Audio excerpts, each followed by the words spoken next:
Basi mtazamaji wangu, ni msafara wa moja kwa moja wa aliyekuwa waziri wa usalama wa ndani, namzungumzia Daktari Fred Matiang'i,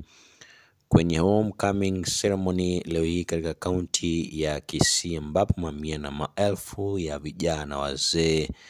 na akina mama wamejitokeza kwa minajili ya kumpokea kiongozi huyo anayetarajia kuwania kiti cha urais ifikapo mwaka 2027.